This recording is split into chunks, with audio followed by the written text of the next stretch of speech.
SC వర్గీకరణకు శాసన మండలి ఆమోదం తెలిపింది. సమగ్ర కుటుంబ సర్వే ఎస్సీ వర్గీకరణను ఆమోదించింది. ఇక ఎస్సీలలో మొత్తం 59 ఉపకులాలను గుర్తించింది. 3 గ్రూపులుగా ఎస్సీలను వర్గీకరించాలని సిఫారసు చేసింది కమిషన్. ఇక మొత్తం 15% ఉన్న రిజర్వేషన్ను 3 గ్రూపులకు పంచాలని సూచించింది. ఎస్సీ వర్గీకరణతో వెనుకబడిన వర్గాలకు న్యాయం జరుగుతుందన్నారు నేతలు.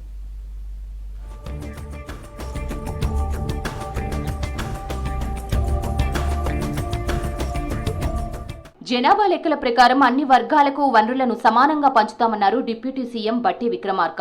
నిరుద్యోగుల సంఖ్యను బట్టి ఉద్యోగాల కల్పన ఉంటుందని చెప్పారు. గతంలో జనాభా లెక్కలు లేవని తాను చెప్పడం లేదన్నారు బట్టి. జనాభా లెక్కలు లేవని నేను చెప్పలే. జనాభా లెక్కలు 2011 సెన్సస్ మాత్రమే ఉన్నాయి.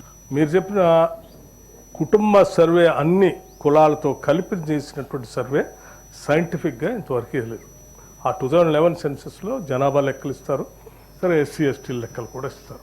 మిగతా వాళ్ళే మాత్రం దాంట్లో లేవు. అది మొట్టమొదటిసారి ఇక్కడ జరిగిందని చెప్పి కొంతమంది సర్వేపై ఆసక్తి చూపించడం లేదని తెలిసిందన్నారు డిప్యూటీ సీఎం బట్టి విక్రమార్క. సర్వేపై ఇప్పటి వరకు వచ్చిన సమాచారం ఊహాగానం మాత్రమే కానీ సైంటిఫిక్ కాదన్నారు.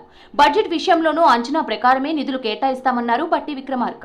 నిధుల్ని కొన్ని వర్గాలకు కేటాయిస్తూ ఇంతమంది ఉండొచ్చు అని చెప్పి చేస్తా ఉన్నాం.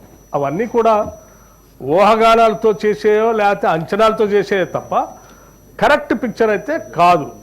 ఇది కరెక్ట్ పిక్చర్ ఓన్లీ ఇంటింటికి చేసినటువంటి సర్వే ద్వారా వచ్చే పిక్చరే కరెక్ట్ పిక్చర్. రాష్ట్రంలో అత్యధిక జనాభా ఉన్న వాళ్ళకి అన్యాయం జరుగుతోందన్నారు ఎమ్మెల్సీ మహేష్ కుమార్ గౌడ్. స్వాతంత్ర్య భారతదేశంలో బీసీ రిజర్వేషన్లు కులగణన ఎప్పుడూ చేయలేదన్నారు. బీఆర్ఎస్ సమగ్ర సర్వే నిర్వహించి ఆ సర్వేను కేసీఆర్ కుటుంబం వరకే ఎందుకు పరిమితం చేశారని ప్రశ్నించారు. 10 ఏళ్లుగా దళితులు అన్ని రంగాల్లో అణచివేతకు గురయ్యారన్నారు మహేష్ కుమార్ గౌడ్. ప్రభుత్వ ధనాన్ని దుర్వినియోగం చేసి మీరు ఎందుకు మీ కుటుంబ సభ్యుల మార్కు ఎందుకు పెట్టుకున్నారు? ఆ సర్వేను మీ కుటుంబంకే పరిమితం ఎందుకు చేసుకున్నారు? ఎందుకు దాన్ని బహిర్గతం చేయలేదు? ఇలా మీరు చెప్తా ఉన్నారు దానికి ఇప్పుడున్న సర్వేకి వ్యత్యాసం ఉందని ఏ రకంగా చెప్పగలుగుతున్నారు? అది అధికారికంగా టేబుల్లో చేయనప్పుడు ఆ అంశాలను ఏ విధంగా మాట్లాడతారు మీరు? రిజర్వేషన్లు కల్పించడం వల్ల దళితులకు న్యాయం జరుగుతుందన్నారు ఎమ్మెల్సీ జీవన్ రెడ్డి. వచ్చే బడ్జెట్ కల్లా వర్గీకరణ అమల్లోకి వచ్చేలా చూడాలన్నారు. గత సర్కార్ డెడికేటెడ్ కమిటీ వేసి ఉంటే ఇప్పుడు సమస్య ఉండేది కాదన్నారు. తెలంగాణ ఏర్పడ్డాక బలహీన వర్గాలకు 23% మాత్రమే రిజర్వేషన్లు కల్పించారని చెప్పారు జీవన్ రెడ్డి.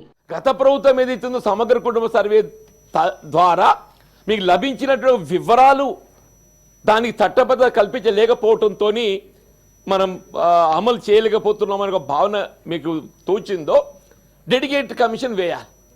డెడికేటెడ్ కమిషన్ మీరు వేయలేదు.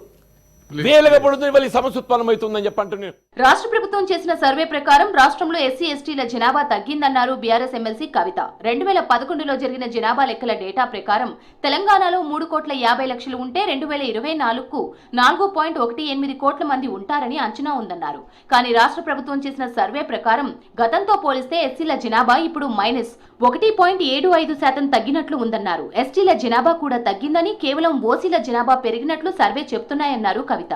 ఎస్సీల జనాభా -1.75% అవుతుంది సార్. అట్లానే ఎస్టీల జనాభా తగ్గుదల, ప్రతి ఒక్కరి జనాభా తగ్గుతుంది సార్. కేవలం ఓసీల జనాభా మాత్రం 5% పెరిగినట్టుగా చూపించినారు సార్. సో అన్నీ కూడా అందరి కూడా జనాభా తగ్గి ఒకటే సెక్షన్ ఎట్లా పెరుగుతుంది అనేటటువంటి అనుమానం ప్రతి ఒక్కరికి ఉంది. అన్ని గ్రామాల్లో సభలు నిర్వహించాక కులగణన సర్వే చేయాల్సిందన్నారు BJP teacher MLC AVN Reddy. గత ప్రభుత్వం 2014లో సమగ్ర సర్వేను హడావిడి చేసి ఒక్కరోజులోనే సర్వే చేసిందన్నారు.